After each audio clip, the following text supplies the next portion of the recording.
Wow, that was pretty fantastic. One more time for President Biden, please. That was really great. I got to promise I will not be going to jail. I'll switch things up now. Let's see how we do this.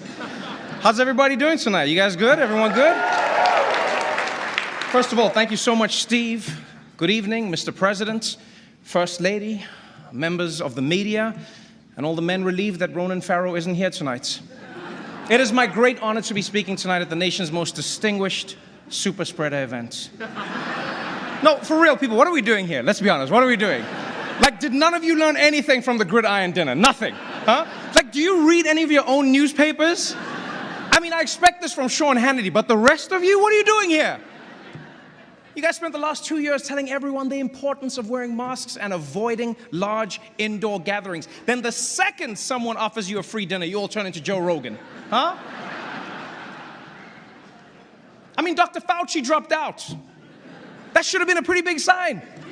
Fauci thought it was too dangerous to come tonight. Pete Davidson thinks it's okay. And we all went with Pete. Okay.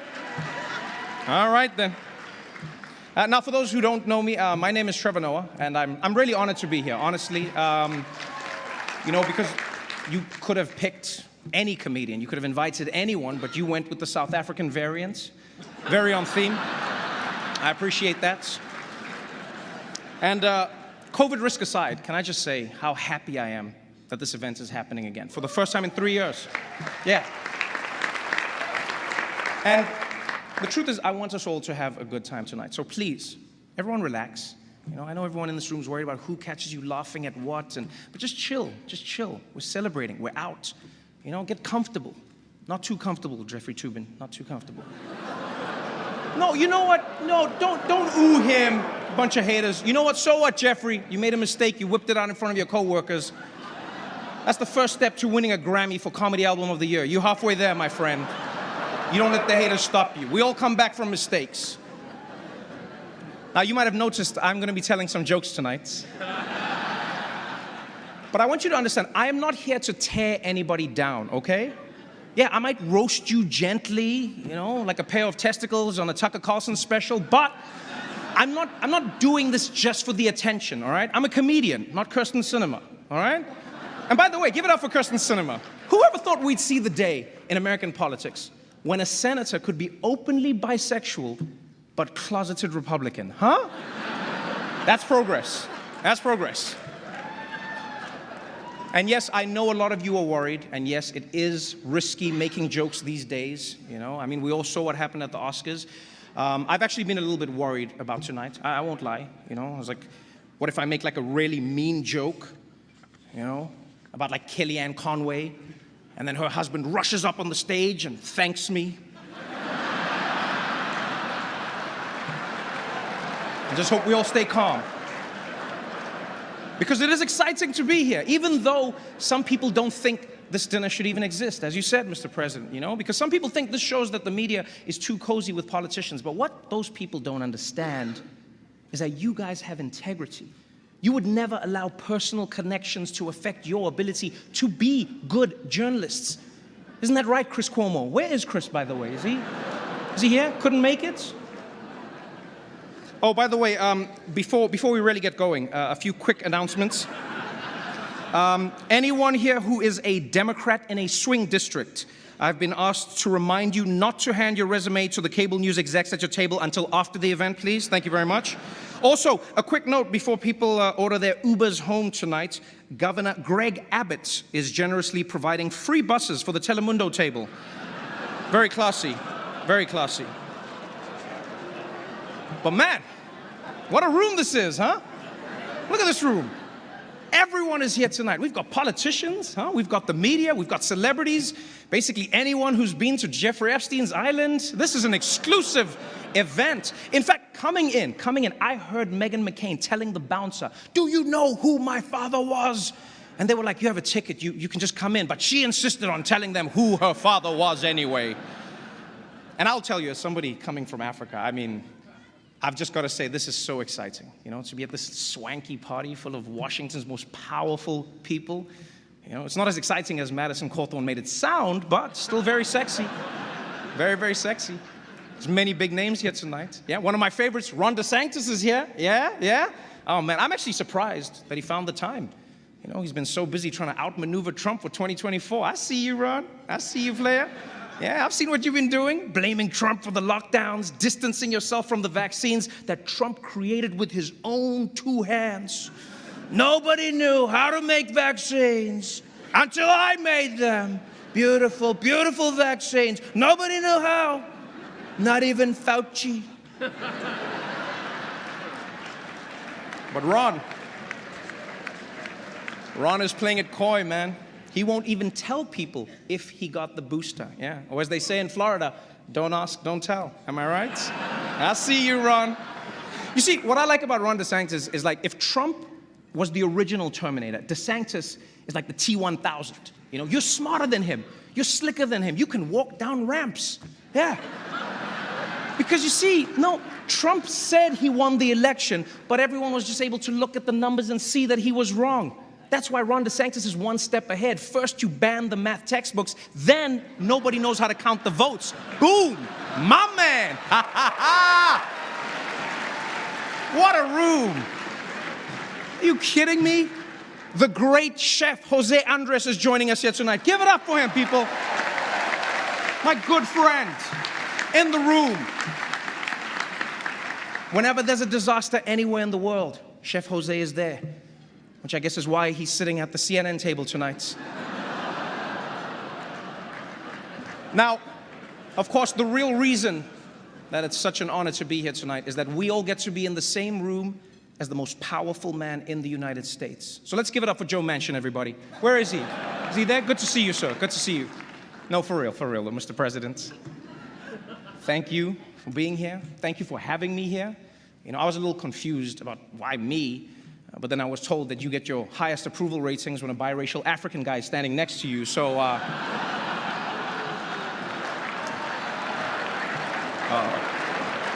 so let me just say, Joe, I'm glad that I could do my part, and hopefully this will work. I'm not actually him, I just did the voice. More importantly, First Lady Dr. Jill Biden is here, everybody. Give it up for her. You know, interesting fact, even as First Lady, Dr. Biden continued her teaching career. Yeah, the first time a presidential spouse has ever done so.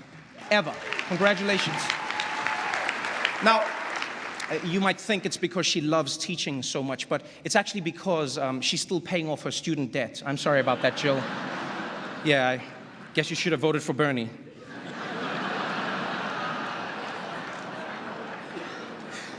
You know, sir, can I just say, I think everyone will agree that it's actually nice to once again have a president who's not afraid to come to the White House Correspondents' Dinner and hear jokes about himself. I'll be honest. If you didn't come, I totally would have understood. Yeah, because these people have been so hard on you, which I don't get. I really don't. You know, I think ever since you've come into office, things are really looking up. You know, gas is up, rent is up, food is up, everything. No, it really has been a tough first year for you, Mr. President. And surely you must be a little worried about 2024. You know, there's a lot of passion on the Republican side. There really is. You know, it's going to be an interesting time. And as you all know, President Biden's lack of a filter does get him into hot water sometimes. You know, last month he caused a huge international incident saying that Vladimir Putin should be removed from power. It was very, very upsetting to Russia. Yeah, until someone explained to them that none of the stuff Biden wants actually gets done.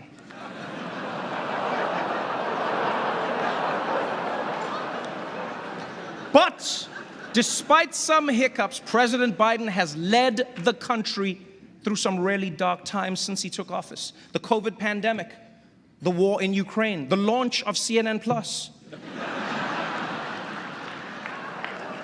And don't forget, he's also had some major legislative successes. You know, in his first year in office, I might add.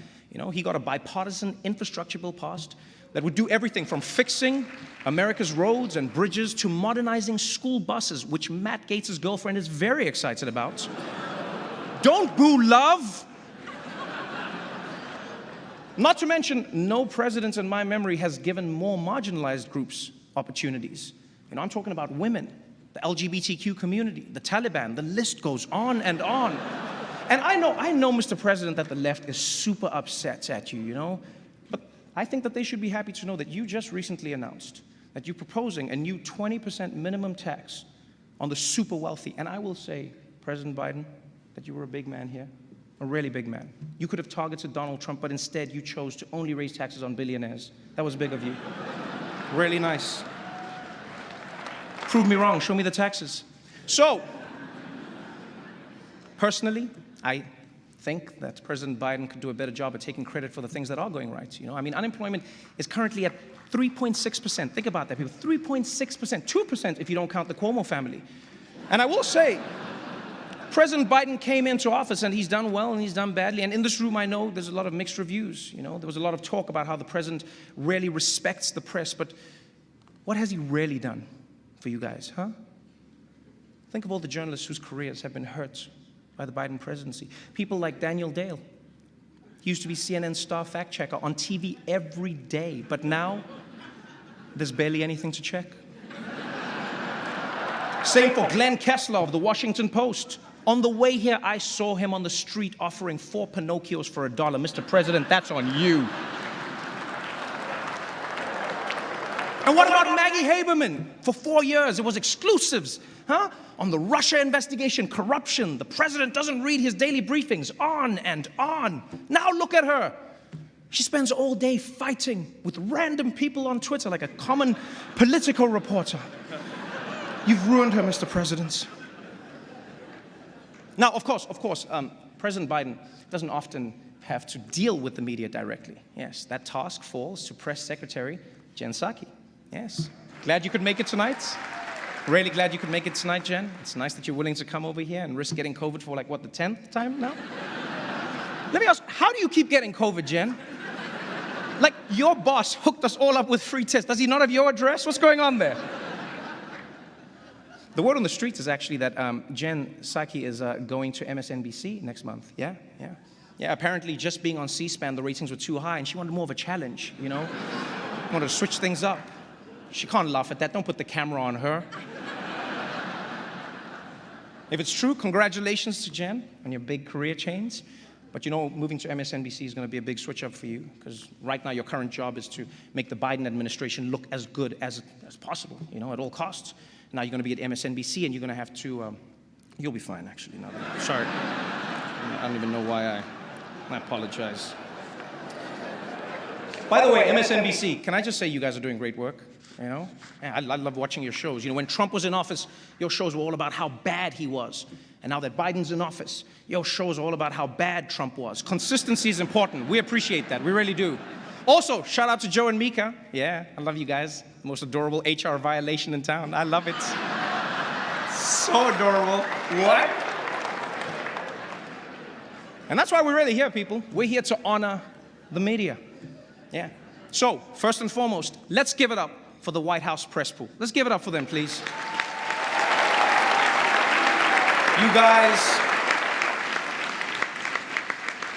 You guys are relentless. Every day you show up, and every day you demand answers on the pressing issues of the day. And then Fox News asks about Hunter Biden. And I'll be honest, though, I actually think that's a good thing. I really do. I think people need to be held accountable if they're using their dad's name to get ahead in life. And I can't think of anyone better to ask about that than Peter Doocy.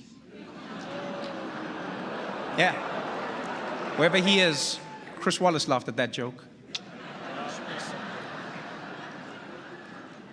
But you see, the real purpose of tonight is to honor some of the country's best political journalists, people like Abby Phillip, Yamiche Alcindor, right? And Mick Mulvaney. I actually get why CBS hired Mick Mulvaney. I get it. You know, he's more than just the guy who assured everyone that Donald Trump would concede gracefully. No, he can also get you access to other people who assured you that Donald Trump would concede very gracefully. It's very important. So shout out to CBS, my corporate cousin. You can actually find us on Paramount+. Yes, right between SpongeBob SquarePants and a bunch of movies that even Delta's in-flight entertainment system turned down. But I don't want to dwell on that. I want to dwell on Mick Mulvaney when we have so many other great journalists here tonight. We got Anderson Cooper in the house, man. We got Rachel Maddow. We got Don Lemon. We got Shepard Smith, and so many other huge talents who can no longer be mentioned in Florida public schools. I see you, Ron DeSantis. What's going on, baby? Oh, man. A lot of big media names in the room tonight. Chuck Todd is here. Chuck, you here? Yeah? How you doing? I'd ask a follow-up, but I know you don't know what those are. Don't boo him, he's trying. Man, these people are mean, Chuck. The Axios team is also in the house. I didn't know this, but Axios is actually Greek for political playbook without the birthdays. Yeah. And you know, Axios got a lot of flack a few years ago for releasing a staff photo that had fewer black people in it than CPAC, but kudos to Axios. They fixed that problem by not releasing any more staff photos. And Jonathan Swan, my man, I'm a fan, personal fan. You've been crushing it with those interviews. Congrats on the award. People are always asking, how does Jonathan Swan get these politicians to open up to him? I'll tell you how. It's the Australian accent. Yeah, American journalists sound too aggressive. What did you do with the money? An interview with Jonathan Swan is like being interrogated by a koala bear. But Senator McConnell, don't you think it's strange that you and the devil have never been seen in the same place at the same time? Don't you think that's strange? Well, I guess when you go to hell, you'll find out for yourself. NPR is here tonight, one of my favorites. Congratulations on all the work you do. I love Tiny Desk concerts. I just wish you guys didn't always have to beg for money. You know, maybe you're spending too much on those tote bags. Who designs those? House of Gucci? Why not just ask Ivanka which kids make her stuff? Come on. And how about the New York Times, also here? Man, can I just say, New York Times, I did not realize how much you guys like to party. Yeah, I've seen some of you sneaking off to the bathroom to do things you're not supposed to do tonight. Like post on Twitter. Yeah, I've seen that. I love the New York Times, I really do. You guys are the best. You do some of the most accurate, precise reporting and news. You never fail to write down exactly whatever the police have given you to say. Really powerful. Like, is it just me, or does the New York Times keep blaming bail reform on crimes that had nothing to do with bail reform? Like, I'm half expecting to open your newspaper and see a headline, Mets blow 4-run lead due to changes in state bail laws.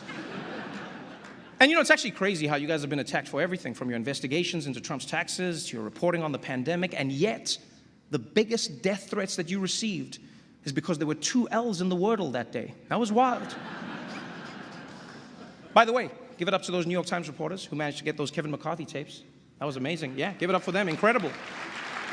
You knew how crucial those tapes were, which is why you immediately waited until your book was for sale to tell the people about them. Bravo. Bravo. And you know what I liked about those tapes is that the one piece of good news is that now we know whether Nancy Pelosi or Kevin McCarthy are Speaker of the House, that position will still be held by someone who believes that Trump should have resigned and was responsible for what happened on January 6th. Yeah, that's bipartisanship. I like that. I'm really excited because the kings of cable are here. Fox News in the house. Yeah, the top-rated news network for the past, 300 years? Killing it. And I know Fox has a bad reputation. I even feel you tense up now when I talk about them. They really do crush it. You know, I think they get a bad rap because it's a mixed bag. You know, they actually have really good journalists. It just depends on when you watch. All right? Fox News is sort of like a Waffle House. Yeah, it's relatively normal in the afternoon, but as soon as the sun goes down, there's a drunk lady named Janine threatening to fight every Mexican who comes in. You can't throw me out. I know the real president. How about that Fox primetime lineup, huh? Tucker Carlson, Sean Hannity, Laura Ingraham. Their coverage of COVID was really impactful. Their segments about vaccines moved their viewers into the ICU. And congrats to Sean Hannity on becoming the longest-running host in cable news history, by the way. Give it up for him. For real, give it up for him. Longest-running host. Don't hate the player. Yeah. Fun fact, Sean Hannity and Ainsley Earhart are actually dating now. Yes. Yeah, and I actually think it's beautiful to see an office romance at Fox that won't end in a $20 million settlement. Yeah. I'm sure wherever Roger Ailes is right now, he's looking up and smiling. Oh, Laura Ingraham, wow. What can you say about her that hasn't already been said by the Anti-Defamation League? Powerful. I'm just sad that Tucker Carlson isn't here today. He's my favorite. What a talent. Tucker Carlson, are you kidding me? Woo! That man's a beast. Who else could fill an entire show each night asking questions that Google could easily answer? Do vaccines work? Who really won the election? Who's the president right now? Is this America? Gripping stuff. But if we're honest, people, there's so much happening in the world right now. Sometimes it can be overwhelming, and you just want to tune it all out. And that's why I love watching CNN. Where's Jeff Zucker, by the way? Also couldn't make it? What's happening over there? Apparently, Jeff got fired after he tried to keep his workplace relationship a secret, which is weird, because if he really didn't want anyone to know about it, he could have just made a show about it on CNN+. I know, it's so sad. CNN+, gone, but forgotten. You know who I blame? CNN? I blame John King. That's who. Yeah, John. Your magic wall can predict how every person in the country is going to vote in every county, but it couldn't give you a heads up that nobody wanted more CNN? I mean, they spent $300 million on CNN+. $300 million. Can I be honest, CNN? I think Stanley Tucci was playing you guys. Yeah. No, I think that dude knew exactly where Italy was. And he was just going to keep searching as long as you were paying. $300 million! Do you understand how much money that is? I mean, I do get it. Streaming, they say, is the future. As the old saying goes, you got to spend money to make sure that Chris Cuomo doesn't get into wrongful termination lawsuits. And that's not the only big change going on at CNN. They just brought on Chris Licht, yeah, my man over there, Chris, as the new head of news. Oof. His first order of business, hire a guy who knows how to turn off the breaking news banner. Yeah. What happened with that? Did they just put it on during the O.J. chase and then never figured out how to get rid of it? The news is not always breaking. But this is an interesting time for the media world. As with many industries, the pandemic was a major disruption for journalists. But I also think it helped humanize you, honestly. Millions of Americans watched TV anchors reporting from inside their own homes. Meanwhile, reporters in print media were like, we get it, you have homes, way to show off. And we have to face the facts. The media is in a tough position. You did say that, Mr. President. Informing the American public is harder than ever before. You're battling conspiracy theories, that the election was stolen by George Soros, that JFK Jr. is still alive, that everyone in this room is a secret pedophile. And that's just what Clarence Thomas's wife believes. It's insane, people. This is truly the golden era of conspiracy theories. Whether it's the right wing believing Trump can still win the 2020 election, or the left believing Joe Biden can still win the 2024 election. Thank you, Mr. President. And so as we sit in this room tonight, people, I really hope you all remember what the real purpose of this evening is. Yes, it's fun. Yes, we dress nice. Yes, the people eat, they drink, we have fun. But the reason we're here is to honor and celebrate the Fourth Estate and what you stand for. What you stand for. An additional check and balance that holds power to account and gives voice to those who otherwise wouldn't have one. And like,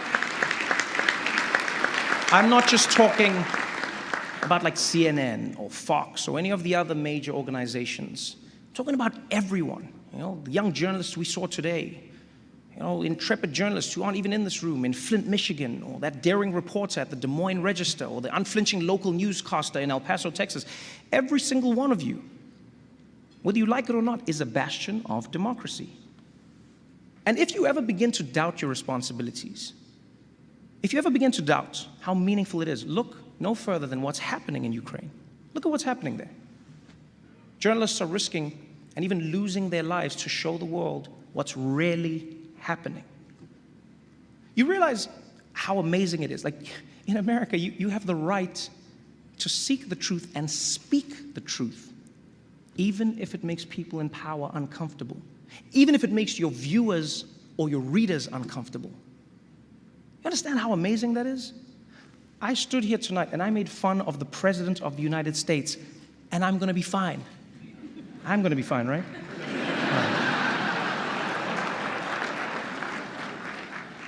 Do you really understand what a blessing it is? Maybe it's happened for so long that it might slip your mind. It's a blessing. In fact, here, ask yourself this question. Honestly, ask yourself this question. If Russian journalists who are losing their livelihoods, as you were talking about, Steve, and their freedom for daring to report on what their own government is doing, if they had the freedom to write any words, to show any stories, or to ask any questions, if they had basically what you have, would they be using it in the same way that you do?